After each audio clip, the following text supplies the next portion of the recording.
many of Nirvana? How many of those guys on my Mount Rushmore of rock are not here anymore? I mean, Lane's gone, Kurt Cobain's gone, and we lost Scott Weiland 2 weeks ago. I mean, what are your thoughts on that? Does that blow your mind that even you're still here, still playing, and some guys didn't make it from the 90s? I don't know. I mean, it's hard to say because I guess the overall attitude kind of ends up being that it's a drug issue, but that's kind of cloudy. I mean, I have other friends that were extremely talented musicians that died in other ways, and I think it's just sort of. Why did some guys make it and some guys didn't make it? Well, everybody has friends from school that would be the same age as them that aren't there. People die. People don't survive. Sure. Is it that simple? Is it a product of their environment, who they hang around? Like, take Scott Weiland for a second. Okay, so Scott Weiland, known to have a lot of problems for many years. Got clean for a while from what everybody heard. And then, passed away a couple weeks ago, and his ex-wife had wrote, I don't know if you saw what she wrote, a scathing thing about surrounding himself with bad people, and he's, kind of propped up on stage every night, and never saw his kids and stuff like that. What I'm getting at is how does that happen? How does the music industry just swallow people? No, what I'm getting at is, if you go into a 12-step meeting, any city, and you count 75 people and you ask how many of them are musicians, you're going to get 2. And everybody else is going to be from every walk of life that you can imagine. The same as Scott Weiland's mother crying, there are mothers crying who have lost their sons, who are construction workers, mechanics, literally anything you can think of, and it's happening every day. And the only difference between a musician that's famous and that other kid is that we don't talk about him on the radio. Yeah. That's kind of it. They're not the rock star. No, they're not somebody that is a public personality. That's someone that's already been talked about for other reasons. And then I also think that there's kind of a history of sort of not deifying, but glamorizing a little bit the dead guy. Whether it's a rock star or a famous actor. Like the James Dean he only made 3 movies, and he's one of the best known actors of all time. And granted, I think everyone agreed that he was really talented, but he was around, and he died like in a sort of glamorous, badass way, which is in a little race car on his way to a race, driving it himself. I think something to that, to the legend of that, and something to the story of that. But one of the things that I've experienced over and over again, which I think is a way that people deal with it, particularly when it's someone who's already kind of celebrated for something, is that we invent this idea that somehow there was like it was predetermined. I think. And that's where I get impatient with it, because it's if that's the case, it's predetermined with every kid that ends up with a substance abuse habit and dies from it. But you can't change your millions of them. Yeah, you can, absolutely. And you just have to surround yourself. And many do, people. And many don't. Yeah. I think a lot of the people at fault were the people that were surrounding. Yeah, I don't know. That's another argument too. I don't buy that either. Well, I think that's a mother's argument. Are you a personal responsibility guy? Yeah, I think that's. You can't blame anybody else. I think that's a parental angle too, where it's just too hard to put the responsibility on your child or it was somebody else's fault. Yeah, it's like got in with the wrong crowd. I'm not saying that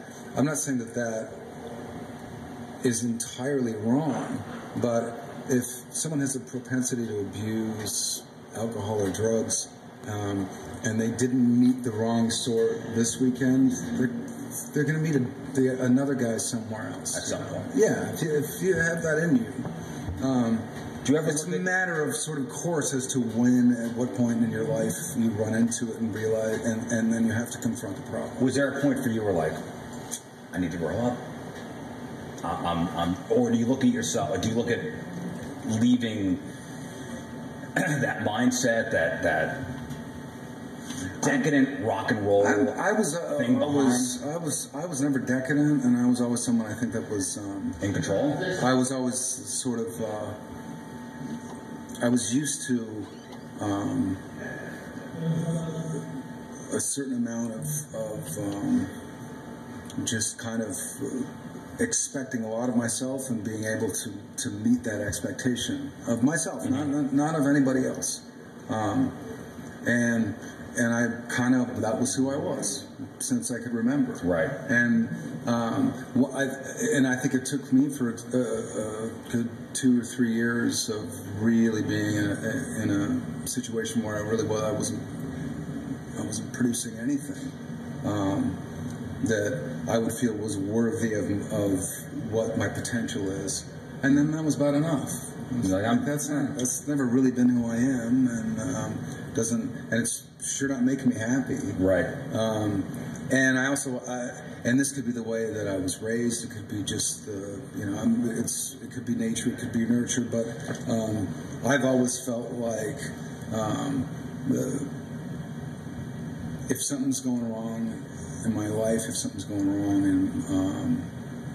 in my band, if something's going wrong in a relationship, I got to figure I just have to assume it's my fault. Do what I can. And try to fix it. Yeah, and maybe if it's not my fault, then at some point that will come out. But ultimately, I think that not everybody has that attitude. A lot of the time, I think people get used to or have some success at being able to kind of push off personal responsibility and kind of get away with emotions. And I think with that, a lot of the time, it's the people who surround you and that sort of allow it. So yeah, it's not really your fault. It's true. There was this issue and that outstanding issue, but in the long run, we're actually having a conversation about people between late 20s and 50s. Yeah. It's just a sad thing for a rock star of that kind of caliber to be found in the back of a tour bus in a parking lot in Minnesota. Yeah, and I would just say that it's a sad thing for anybody. Anybody. Absolutely. In their bed at home. Absolutely. In a parking lot. Absolutely. Yeah, and I think that. If there's any sort of anything to learn from it, it's that there is no type of person, vocation. There is no categorization of person, man or woman that you can be that is going to be immune to a lot of these things: substance abuse, mental illness, behavioral problems. It could be behind the closed doors of a bedroom or a tour bus. It doesn't matter. It doesn't matter what kind of person is behind that door doing that stuff. No, it can affect anybody and everybody, and no one's immune to it. Even the ones that you would think should have more help and support, maybe. But I don't know. I don't think that. I don't think that at the end of the day, if a person really wants to get better, anything can stop them. And if a person doesn't want to, they won't. Nothing can make them do it. It's a shame to waste of talent for anybody. For anybody. Well, happy holidays. Thank you. So, how does the Chris Cornell family celebrate Christmas, celebrate the holidays? Well, for a few years now, we were in Rome, which is a pretty amazing place to be. Because they kind of go all out for Christmas. Because the Vatican. You go to the Vatican and take in the parades there. Well, I think last year there were, I can't remember, because the new Pope was doing a Christmas Mass, and I think there was like over 2 million. St. Peter's Square? Yeah, and there's over 2 million people just walking around. What about this? But it's different. It's like it's not walking around and sort of in this frantic consumer mode. It's just sort of people hanging out. It's pretty amazing. This year's snowboarding. Really? Yeah. Do you have a Christmas tree? And you have young kids, right? You in your bathrobe and you come downstairs and the kids open up the Christmas presents, stuff like that? Yeah. I don't smoke a pipe, but no. Drinking eggnog out of like the Ranger glasses, like the Griswolds, and watching the kids open up the presents. Well, listen, thanks for taking the time out to talk. And there's a really cool venue, by the way. I mean, it's you, a guitar, and a couple other guys on stage, and kind of stripped down, not the Soundgarden, Chris Cornell, everybody's kind of used to. It's a small place. So I'm really looking forward to seeing you tonight, and I appreciate you taking the time to come back and chat for a couple minutes. All right, thank you. Chris Cornell.